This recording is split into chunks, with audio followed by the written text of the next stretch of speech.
We ever look at the market and just wonder, how do the pros actually get a handle on what's coming next? Well, I'll tell you, it's not a crystal ball. It's a method. And today, we're going to tear one of those methods apart. We're diving right into a real analyst's report to see exactly how they decode the market piece by piece. Right now, the market is just, well, it's stuck. It's had this incredible run-up, and now it's at a total crossroads. So what happens next? Are we about to blast off to new highs? Or are we just kind of standing on a ledge, about to look down?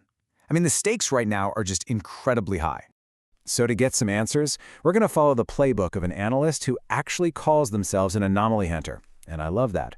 We're going to treat their report just like a detective's case file. We'll look at all the evidence, all the clues, and see if we can solve this mystery together.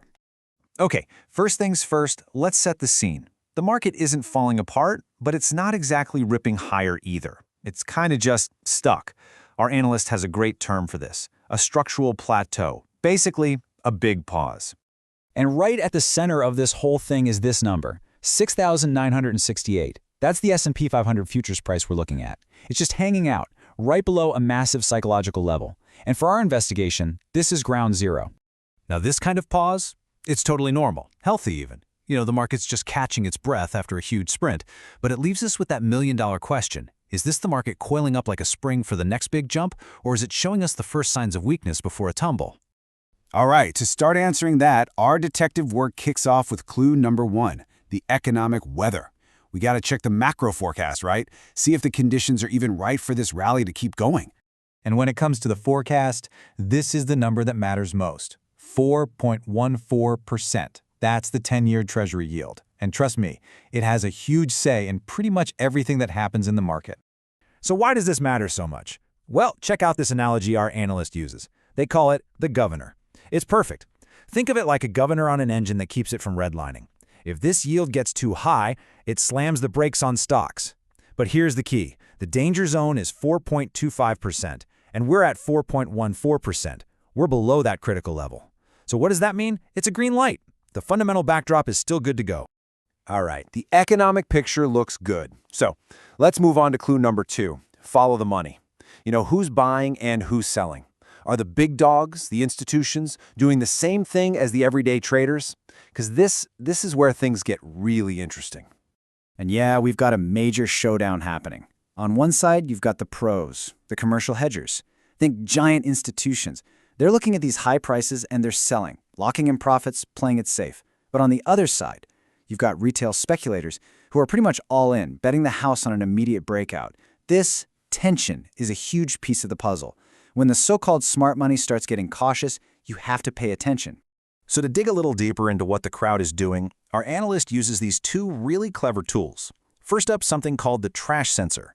And what it's telling us is that this rally is being led by good, solid, quality stocks, not speculative junk. That's a super healthy sign. Then there's the social slang tracker, and this is fascinating. It's picking up on impatience from retail traders, not crazy euphoria. And here's the twist. That's actually bullish. Why? Because big market moves often happen right when everyone gets frustrated and is this close to giving up. Okay, on to our third and final clue.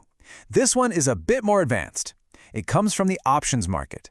Now, the best way to think about this is like an invisible map of the market.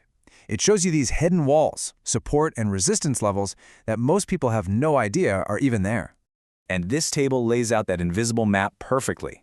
Up top at 7,000, you have this giant ceiling of resistance. That's the call wall. Down below at 6,800, there's a huge floor, a safety net.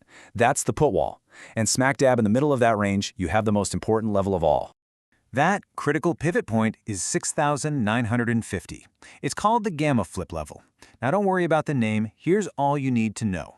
As long as the market stays above that line, everything is cool. Dips get bought, things stay calm. But if we break below it, volatility can just explode. It's like a switch gets flipped. The really good news though, for now, we are safely above that line. Okay, let's recap the evidence. Clue 1, the economic weather is clear, green light. Clue 2, the rally has a solid foundation, even if the pros are getting a little cautious. Clue 3, we're holding strong above those critical invisible market levels. So, we've gathered all the clues. It's time for the verdict.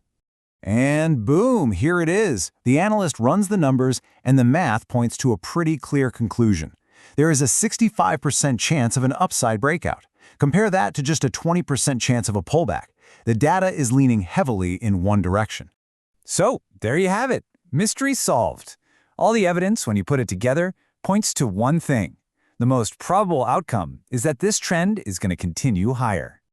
But listen, a verdict is one thing. Knowing what to do about it is another. An analysis is pretty useless if you don't have a plan. So how does an analyst actually trade this?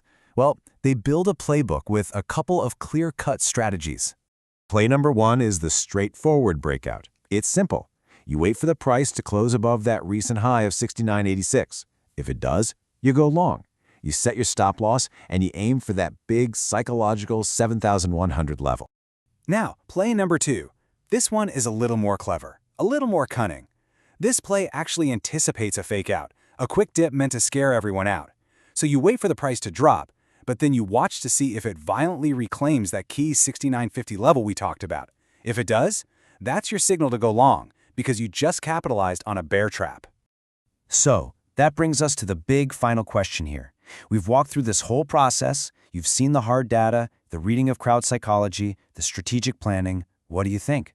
Is market analysis a pure science, just playing the probabilities? Or is there a real art to it, an art to reading between the lines and knowing exactly when to pull the trigger?